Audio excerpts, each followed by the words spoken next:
Assalamualaikum warahmatullahi wabarakatuh. Baik, kali ini kita akan belajar dan mengenal apa itu yang dinamakan dengan storyboard. Jadi, storyboard itu kalau dituliskan apa ya istilahnya? Papan story ya? Atau apa namanya? Tapi, storyboard itu intinya sketsa gambar yang kemudian mewakili rencana, naskah, dan alur cerita. Definisi singkatnya itu. Nah, storyboard ini digunakan untuk apa? Digunakan untuk banyak hal, diantaranya seperti film, kemudian iklan komersial, komik, ada juga teater, dan lain-lain. Nah, dalam film, storyboard itu yang bentuknya adalah sketsa-sketsa itu digunakan untuk mewakili pengambilan rencana gambar ya. Gambarnya seperti ini, kemudian nanti arah sudut kamera seperti ini, pencahayaannya seperti apa, mungkin transisi dan juga dialognya seperti apa. Jadi kalau dalam film itu naskah yang panjang itu kemudian dibuat oret-oret ya dalam bentuk sketsa ya, untuk memudahkan si sutradara dan juga timnya untuk melihat dan merencanakan nanti pengambilan gambarnya itu akan seperti apa. Seperti itu. Kemudian dalam iklan komersil, jadi kalau iklan itu videonya cenderung lebih singkat dan padat ya. Jadi storyboard itu nanti intinya adalah untuk bisa menentukan premis di mana iklan itu benar-benar menjawab kenapa produk tersebut harus ada dan kemudian menarik. Sehingga singkat, padat, dan tentu jelas. Dan yang kemudian ada komik juga ya. Ya kalau komik itu biasanya ya para desainer itu sebelum membuat coretan yang tegas itu kemudian membuat coretan-coretan awal yang kemudian jadi sketsa itu ya. Itu juga bisa dikatakan sebagai storyboard juga. Ada beberapa lain yang digunakan storyboard ya, seperti juga teater dan seterusnya. Itu intinya adalah storyboard itu yang memudahkan kita untuk menggambarkan nanti itu akan seperti apa jalannya cerita, bentuknya seperti ini sehingga memudahkan kita dalam bekerja.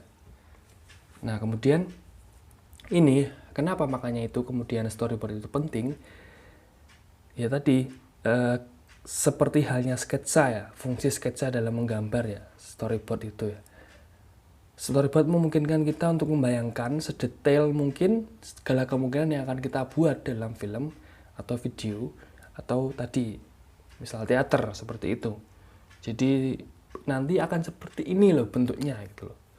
Kemudian kita juga akan memudahkan kita untuk berkoordinasi dengan tim karena dalam storyboard itu ada beberapa aspek seperti tadi ya, pengambilan gambar, kemudian audio dan seterusnya itu tentu melibatkan orang lain atau tim lain sehingga saling bisa komunikasi. Dan yang terakhir memprediksi kekurangan dan celah yang kemungkinan terjadi. Ya jadi dengan storyboard itu kita jadi tahu oh ternyata nanti akan seperti ini, kesulitannya akan seperti ini sehingga harusnya posisinya seperti ini, misal pengambilan gambarnya. Itu contohnya. Nah, prinsipnya yang jelas komunikatif, kemudian efektif, efisien, estetis, dan kreatif. Artinya komunikatif itu ya coretan yang kita buat, gambar yang kita buat itu ya kita pahami ya. Jangan sampai itu menjadi tidak kita pahami karena itu menjadi guideline kita, pedoman kita untuk proses kerja ke depannya. Kemudian efektif dan efisien karena storyboard itu singkat ya, singkat padat jelas sehingga informasi yang seharusnya ditulis dan digambarkan di situ ya singkat padat jelas sehingga menjadi efisien dan efektif. Dan kreatif tentunya bentuk storyboard itu macam-macam ya, gambarnya juga tipikalnya macam-macam sehingga sekreatif kita membuatnya, yang penting kita memahami.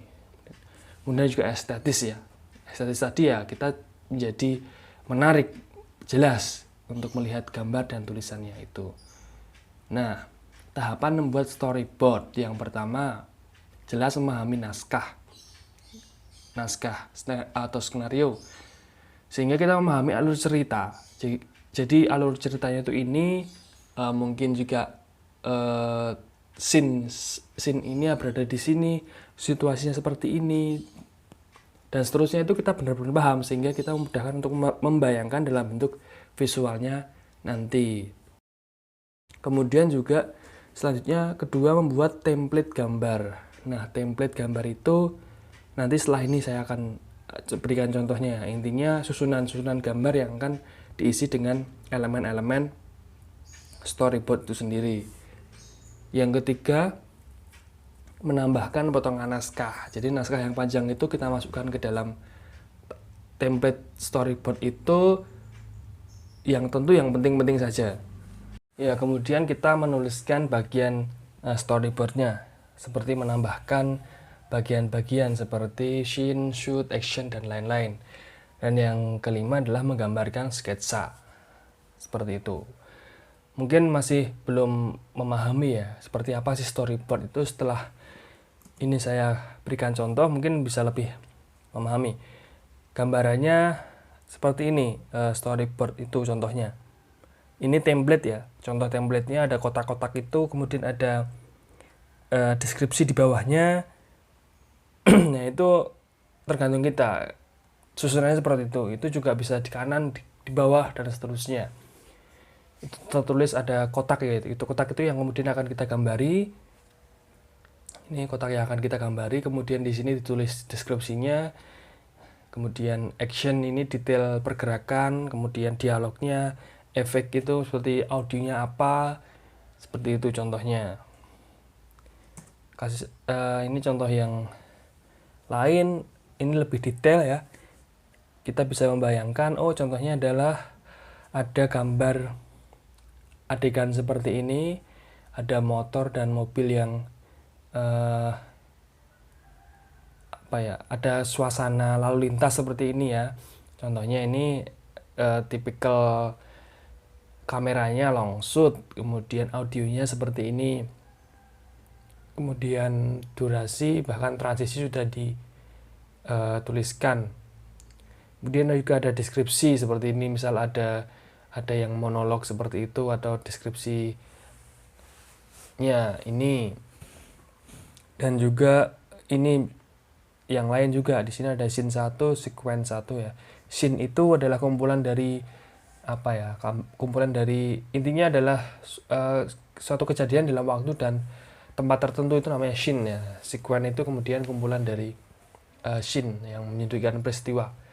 Nah, ini ada banyak adegan ya. Setiap adegan digambarkan seperti ini, sudut pandangnya, angle kameranya, sehingga nanti ketika proses pengambilan gambar itu ya jelas gambarannya seperti ini.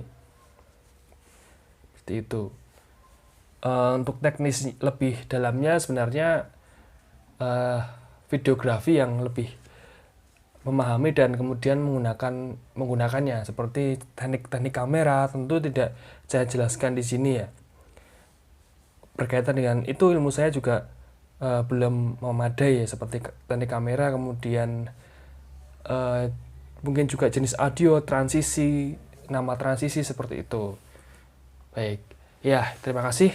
Saya kira cukup singkat penjelasan tentang storyboard, bagaimana kita merencanakan sebuah video atau film atau videografi dengan membuat storyboard.